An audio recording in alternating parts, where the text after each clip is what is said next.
Good morning students. Male reproductive system आप लोग को पढ़ा रहे थे, तो उसमें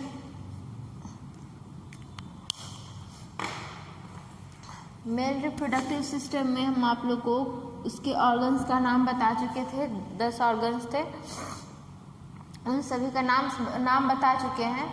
अब और फिगर भी बता चुके हैं। फिगर में सभी ऑर्गन्स कहाँ पे होते हैं, मेल्स रिप्रोडक्टिव सिस्टम कौन से कहाँ होते हैं, उसमें सारे ऑर्गन्स कहाँ होते हैं, तो वो बता चुके हैं। आज हम उसको एक्सप्लेन करते हैं, डिफाइन करते हैं।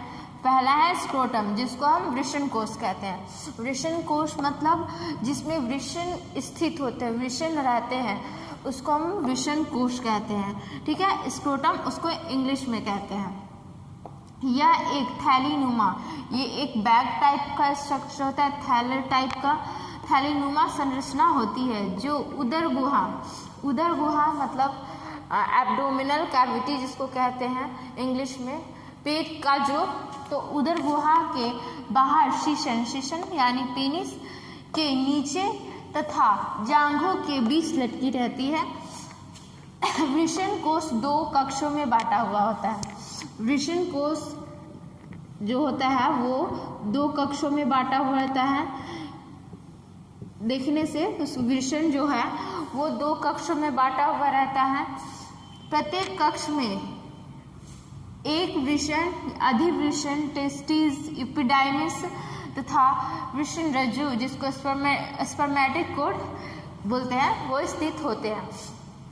तो कैसे हो सब, मतलब कि आपको प्रत्येक कक्ष में एक मतलब एक टेस्टिस, एक एपिडिडाइमिस और एक स्पर्मेटिक कोड कैसे हुए, तो ये हुआ आपका स्क्रोटम। ठीक है, तो स्क्रोटम में 2 टेस्टी होता है, टेस्टिस होता है, हम कल बताए थे। तो ये टेस्टिस जो है, तो इसके ऊपर भी एक मतलब कि ये ट्यूबुलर स्ट्रक्चर हो, ये एपिडाइमिस कहला गया, एपिडिडाइमिस इसके ऊपर भी हो गया। तो ये 2 एपिडाइमिस हो गया, प्रत्येक के ऊपर एक एपिडिडाइमिस हो गया, उसके ऊपर एक कोड हुआ, तो ये हुआ आपको स्पर्मेटिक कोड। तो 2 स्पर्मेटिक कोड हुआ,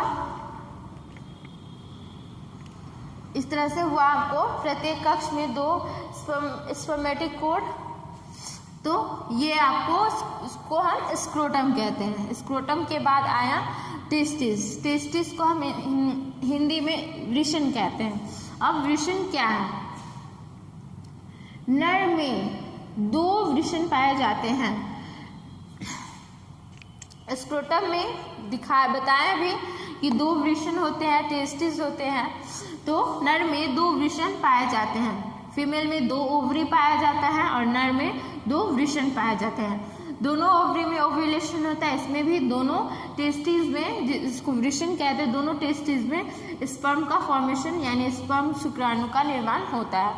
तो जो कि वृषण कोश में स्थित होते हैं, इसमें भी बताया है कि वृषण कोश में वृषण उपस्थित होते हैं, और यहाँ पे भी बता दिया कि वृषण जो है वो वृषण कोश में होते हैं। तो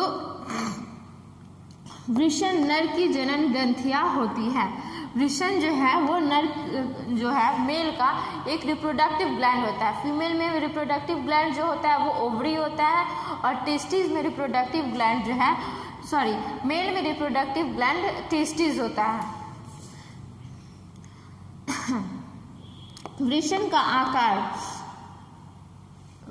आकार जो है वो फीमेल रिप्रोडक्टिव ग्लैंड जो होता है, जिसको हम ओवरी कहते हैं, उसके शेप का होता है। दोनों का, टेस्टिस का और ओवरी दोनों का शेप एक ही जैसा होता है। दोनों शेप में गोलाकार होते हैं, और दोनों लगभग उन दोनों का शेप साइज दोनों एक इक्वल होता है। वृषण लगभग 4.5 सेंटीमीटर लंबा, 2.5 सेंटीमीटर चौड़ा तथा इनकी मोटाई 3 सेंटीमीटर होती है। वृषण का काम क्या है?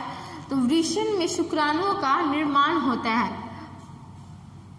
इसलिए शुक्राणु का निर्माण होता है, इसलिए टेस्टिस को रिप्रोडक्टिव ग्लैंड्स भी कहा जाता है। ओवरी को रिप्रोडक्टिव ग्लैंड इसलिए कहा जाता है क्योंकि ओवरी में ओवम का निर्माण होता है, और टेस्टिस को इसलिए रिप्रोडक्टिव ग्लैंड कहा जाता है मेल का क्योंकि इसमें शुक्राणु यानी स्पर्म का निर्माण होता है।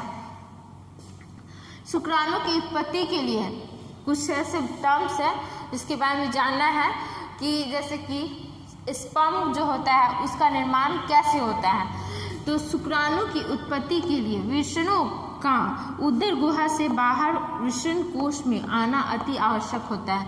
कभी कभी टेम्परेचर मेंटेन करने के लिए, तापमान को संतुलन में रखने के लिए जो टेस्टिस है वो आपको उदर गुहा में चला जाता है, एब्डोमिनल कैविटी में चला जाता है।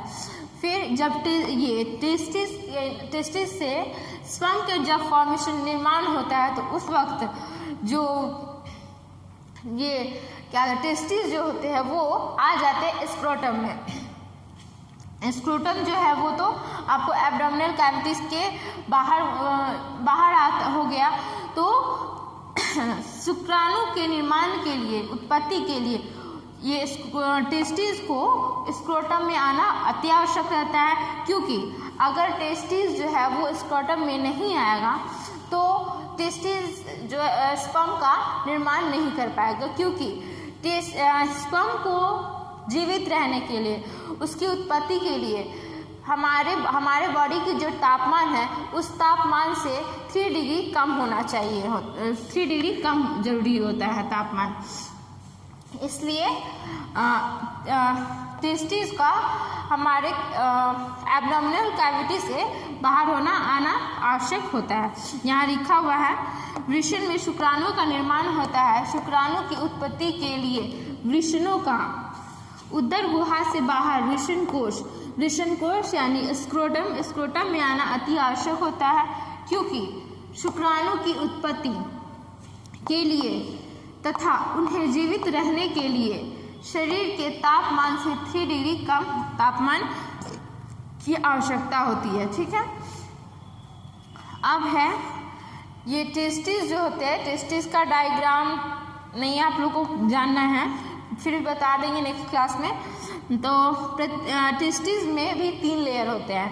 तो टेस्टिस के 3 लेयर कौन कौन से होते हैं? फर्स्ट है ट्यूनिका वेजिनैलिस नाम है, ट्यूनिका वेजिनैलिस, जो होता है सबसे ऊपरी परत को हम ट्यूनिका वेजिनैलिस कहते हैं। टेस्टिस के सबसे ऊपरी परत को हम ट्यूनिका वेजिनैलिस कहते हैं। और फिर उसके बीच वाले परत 3 लेयर होते हैं। टेस्टिस में 3 लेयर होते हैं। पहला हुआ ट्यूनिका वेजिनैलिस, जिसको ऊपरी परत कहते हैं यानी बाहरी आवरण कहेंगे। फिर है ट्यूनिका अल्ब्यूजिनिया, तो ये हुआ आपको मध्य परत। ये 3 में से बीच वाला परत जो हुआ ये ट्यूनिका अल्ब्यूजिनिया, ये मध्य आवरण हुआ। फिर थर्ड में है ट्यूनिका वास्क्यूलोसा, तो ये है सबसे आपको आंतरिक परत, सबसे अंदर वाला जो लेयर होता है उसको हम कहते हैं ट्यूनिका वास्क्यूलोसा, आंतरिक आवरण उसको हिंदी में कहेंगे। तो ये हुआ आपको टेस्टिस के बारे में। अब फिर है इसके बाद फंक्शन जो है टेस्टिस के क्या होते हैं, इसके बारे में हम आपको कल नेक्स्ट क्लास में बताएंगे।